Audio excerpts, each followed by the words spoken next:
I was on my solo trip through the Victorian High Country, but a small mistake at the wrong moment changed everything.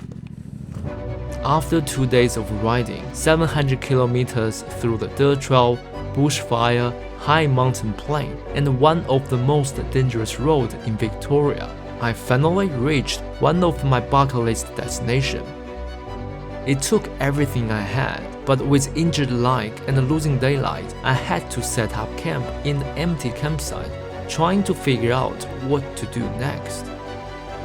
Should I pack up and retreat? Or should I push on and continue the rest of the trip?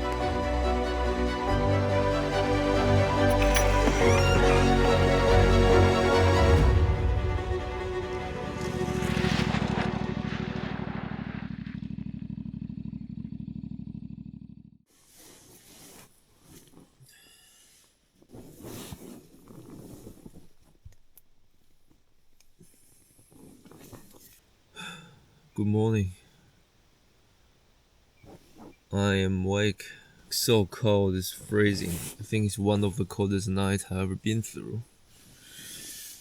All my clothes are on. Still not enough. It's almost 6 a.m. It's still dark outside. It's super quiet too. I don't think the birds woke up just yet. I really want to have a coffee in my sleeping bag, but all my kitchen supply is in my bag on my bike. I have to go out. Just the thought of it gives me shivering.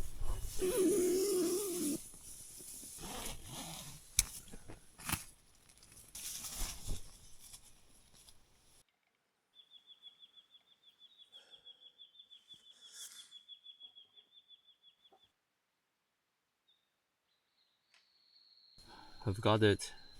There's still no one here, and the sun just about to come up.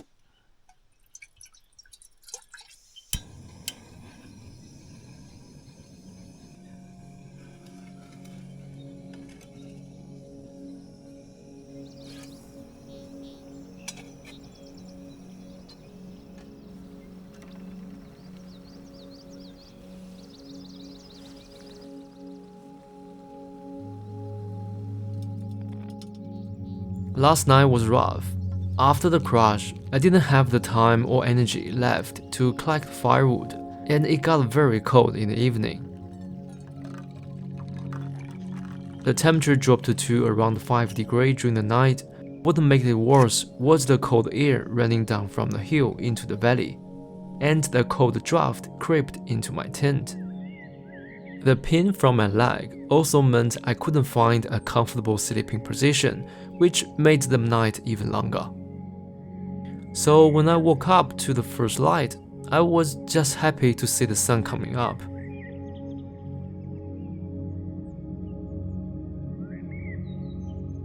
I think this knee armor saved my leg yesterday. There's not even a scratching here, and the impact was evenly distributed across the entire leg. But I think in the future I might just invest in a proper knee brace and a proper off-road riding boot. The sun has come up. It's getting a little bit warm now. I also want to adjust my chain. I don't know if I have a tool for it. Yeah, the chain is making very disturbing noise. It's proper loose now. Then I realized I forgot to bring my rear axle wrench, which means I have all the tools with me except the one I actually need. After another dose of painkiller, I start to feel much better. The more I walk around, the more comfortable I become about to continue the trail. I thought I was lucky I got to walk away without a serious injury, and now the sun is up. It's a brand new day of riding. The bike is all packed up. Now before I go, just gonna have a quick breakfast. I don't know how to pronounce this, but it's what I have to do. I am usually more of cook your own food type of person when camping, so I was quite curious to see how this one would really taste. Oh, Sorry. Oh, it's too salty. Unfortunately, it was not great, so I probably won't be replacing my camp cooking setup anytime soon.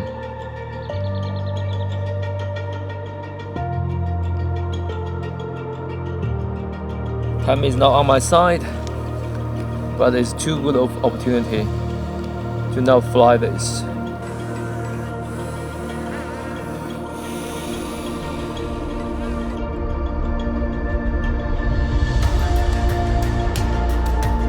After using the anti-gravity A1 on this trip, I realized it become more than just a filming tool. Because I'm flying with a goggle, I started to experiencing the landscape differently.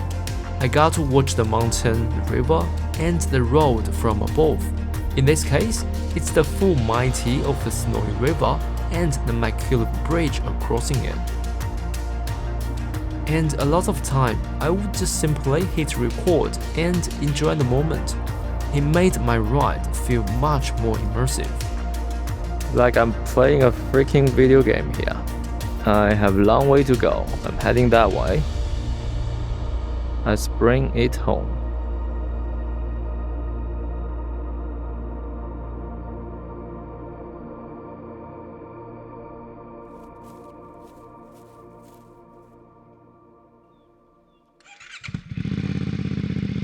For today, the task is much simpler as I decided to continue the trip. The plan will be head toward Kosciuszko National Park, continue riding alongside the snowy river, and finish the Barrier Way. Let's get out from here. I didn't know what the riding condition would be like ahead, but with the weather like this, I was feeling optimistic. I thought yesterday's incident already behind me. It should be a smooth ride from here. Or at least that was what I hoped. I'm feeling much better now. I don't feel the pain on my leg. I'll take things easy, sit down, keep in a third gear and just cruising. Maybe I'll stay on this side because I won't get away from the cliff. Wow.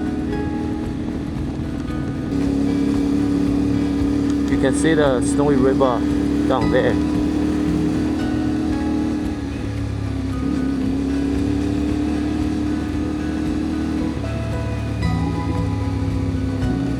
Oh my god. What happened to the guardrail? Guys, put some guardrail please. In addition to the cliff on the side, another riding hazard here is the kangaroos. Hello Skippy.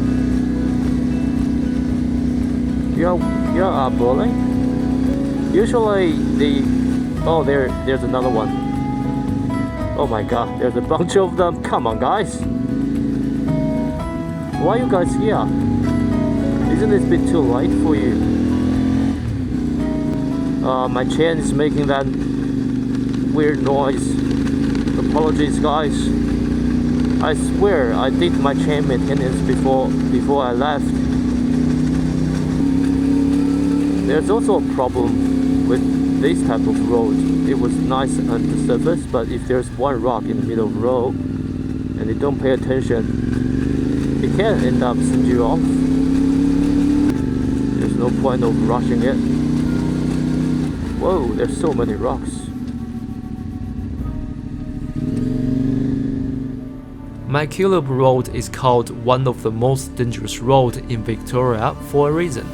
After riding it myself, I can really understand why it got its reputation. There are steep drop-off with no guardrails. There are blunt corner, loose rock, and sections where the road feels like it's carved directly into the mountain. And the biggest challenge is not just the road itself, it's the isolation. Out here, there's no traffic, there's no phone reception in many places, and very little help if something went wrong. This road demands respect, but in return, it also rewards you with a view like this. Wow.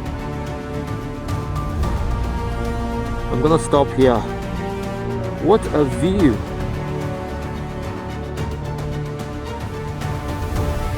This was one of those rare open sections on top of the mountain. I could look down into the valley below.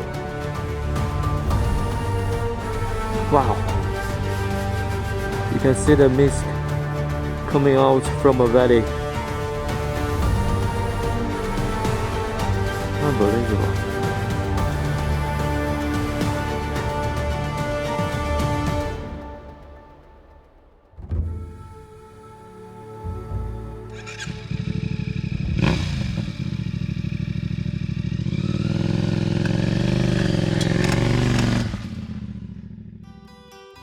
Time to keep going. As I started descending from the mountain, the road conditions slowly improved. It became wider and smoother, with some section freshly graded.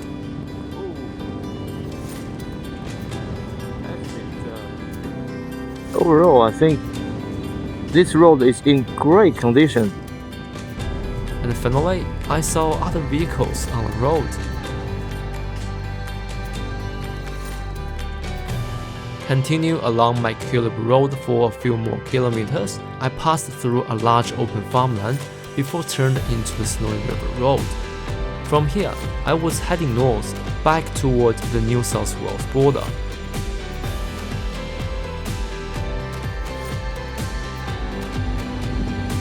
Whoa, immediately, scenery changed. The landscape changed quickly again. The open farmland disappeared, and suddenly the cliffs appeared beside me once more. All of that reminds me that I was still deep inside of the high country.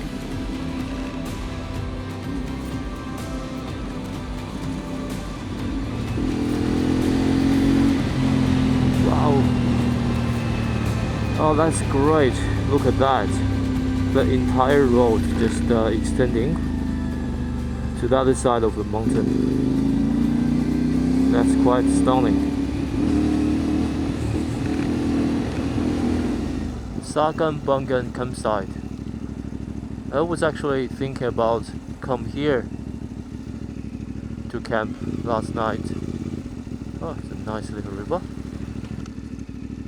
Right. There we are. I arrived at Suggan Buggan and stopped at the famous historical schoolhouse. This small building is one of the signature of the remote pioneer settlement in the region.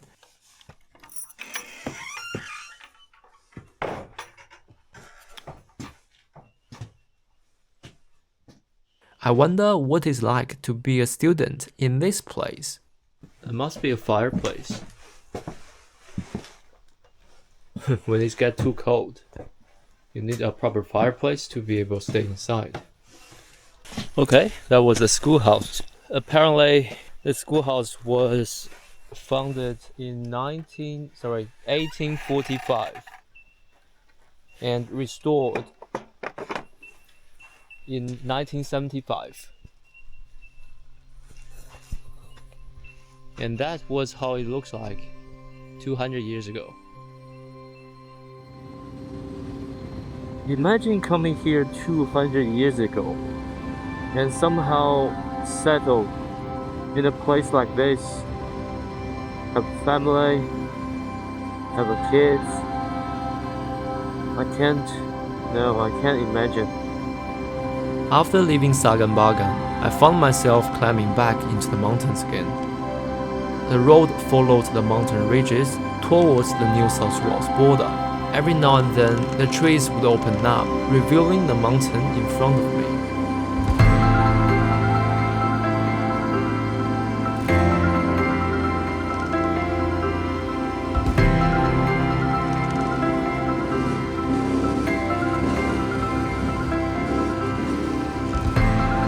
Riding a road like this alone is different from riding in a group. Traveling solo, I have to put more gravity on the risk assessment, which means making safer decisions and always riding in a reserved ability. In plain terms, it means I slow down before corners, brake earlier, and use my horn before corners when I can't see it through. Yes, it will slow me down, but honestly, what's the rush? Any solo rider should respect this road, and I can use the actual time to take in the view. I was having the best moment of my riding time. Then I noticed the road started to become flatter. The snowy river appeared beside me once again. I had been following and chasing this river since I left camp this morning, and now, around midday, I was finally getting closer to it again. I started wondering, can I find a way down to the river? And that is Snowy River. It looks like a fun place to stay.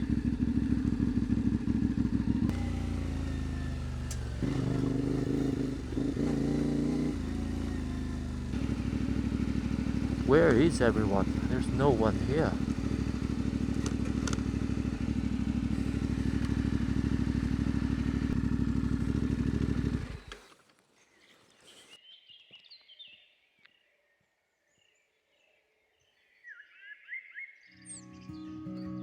Now I'm here, so close to the Snowy River. Of course I'm gonna come to the river.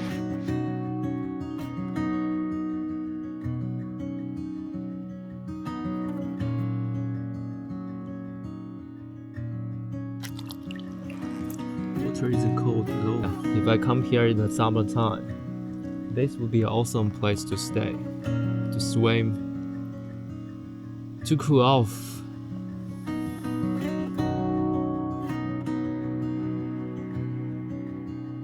This campsite was amazing. It was so close to the water, surrounded by trees. This would be an incredible place to spend the night. I'll definitely come back here someday later. It's a nice spot to take a break. Have myself a protein bar.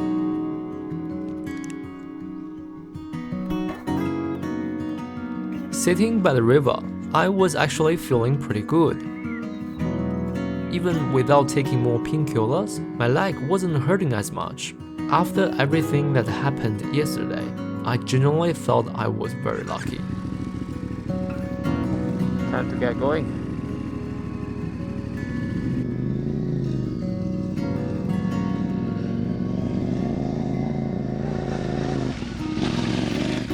Great camp area. Back on the track. We should be across the New South Wales and Victoria border very soon. Well, there you have it. Victoria sign.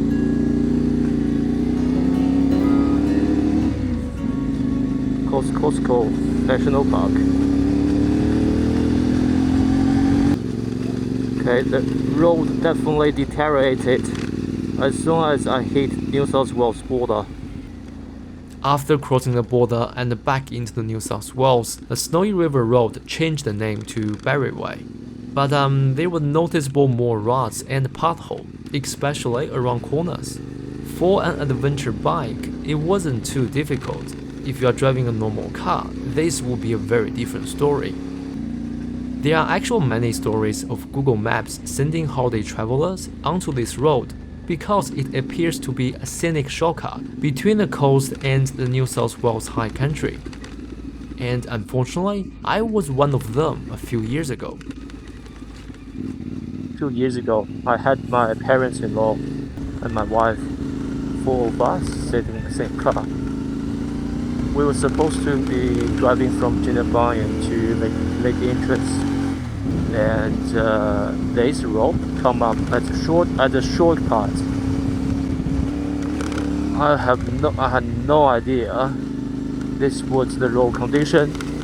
I was driving a normal family SUV. It was just not equipped for this. It was winter time. It got dark, and we are halfway in, and it was too late to turn back. Eventually, I just have to stop because everybody in the car was feeling sick from all the braking, sharp turn. Yeah, it was just unpleasant. But come back today on my bike, finishing this road, this is what I wanted. It's funny how much things can change. A few years ago, I was a completely city person. I normally stay on Silver Road, and anything beyond a smooth asphalt feel like a hazard. But switching to adventure bikes completely changed my perspective. Suddenly, road that I used to avoid became the road I wanted to explore. Not just because of the challenge, but the scenery, the history, and the feeling of going somewhere that most people never see.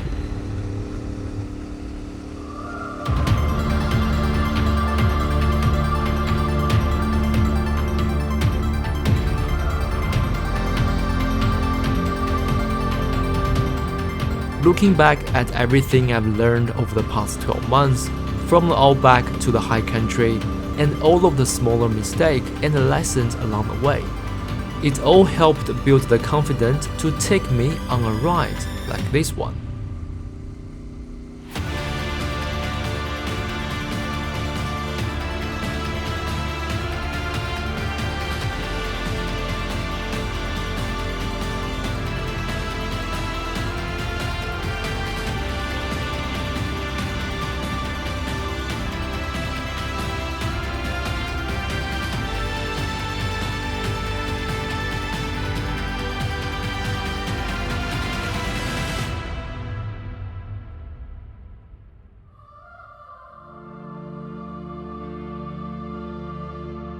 I have to admit, flying the drone like this was a little bit nerve-wracking.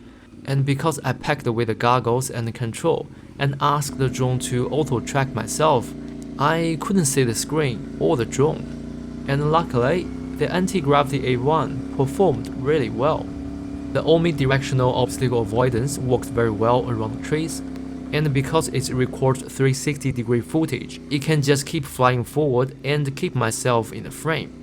But I would still like the option to fly with a normal controller. That will give me a little bit more control during riding, and I can keep an eye on the flight status. So as the drone is fly back to the base by itself, I'm getting set up. Move on to the next one.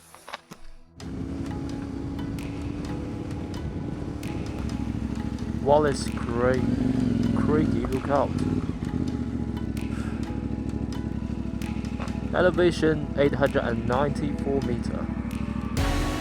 The scenery changed again. Steep mountain road was replaced by an open farmland, marking the end of the Snowy River Trail. Before long, I found myself back into the New South Wales High Country. I finished the trail and made my way back to the main road, heading toward Jindabyne. It has been 6 hours since I left the camp this morning. I definitely took my time and read slowly on this particular dirt section. But honestly, I was quite glad that I have the luxury to spread this ride over 2 days. I got to stop when the scenery looks good. I got to take the time to enjoy the road and properly experiencing this place. I think I'm safe. From now, just gonna be take the easy way home. I've made to Jindabyne. Certainly nice to stop here to catch a breath. I want to say my journey is finished, but unfortunately that's not the case. From here, that is still 5 hours away from where I live, and now sun is setting. So ultimately I come back to my normal routine, riding the sunset all the way back home. I completely forgot I was charging my microphone. It stick in here. I was riding and I didn't lose it. Oh my god, I was so lucky. That's the garbage all the way from Victoria. After a short break and pump up the tire pressure, I was back on the saddle. The adventure wasn't finished just yet. I still have a long way from home. I rode past Jindabyne Dam, surrounded by the beautiful autumn color. The trees were glowing in the afternoon sunlight, the whole landscape turning into a golden hour scene. It felt like a perfect way to bring this adventure to an end.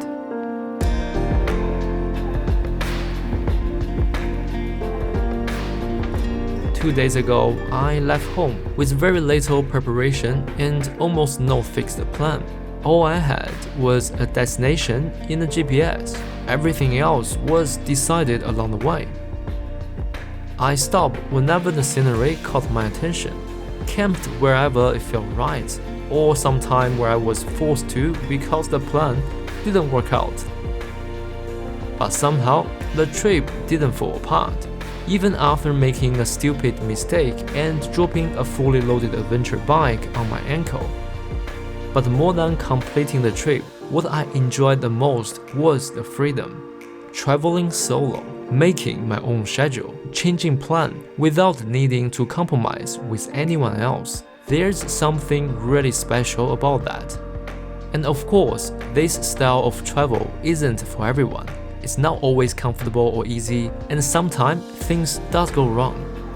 But if you are someone who enjoys spending time on your own, someone who wants to escape the noise and the fast pace of the everyday life, solo adventure riding can be one of the best ways to reset. I spent the last few hours of daylight riding back towards Sydney. The road took me through the snowy region, with the sun slowly dropping behind the mountain on my left, and at the same time, the moon rising on the right. The sky ahead slowly changed color, turning into this orange haze. And eventually, just before the last light disappeared, I arrived in Canberra, my final stop before heading home. Thank you so much for getting on this trip with me. With the last of the sunlight fading, I think I'll end my video right here. My adventure is not yet finished. I still have 3 hours ride to go home. I had so many highlights in this trip. It's hard to pick which day is my favorite. I've camped next to the ocean. I ride through the McKillops Bridge a couple of times and almost broke my leg. And I finished the Barrier Way and had some amazing shots. This has been one of the best adventures I had so far, and I'll definitely come back for more. I hope you enjoyed this journey as much as I do. Please don't forget to like and subscribe and check out some of the gear I've used on this trip. Thank you for watching, and I'll see you on the next one. Ciao.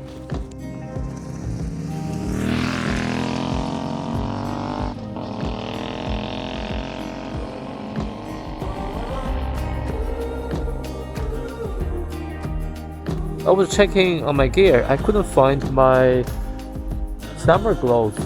I have my winter gloves, but I swear I kept them here, but I just couldn't find it.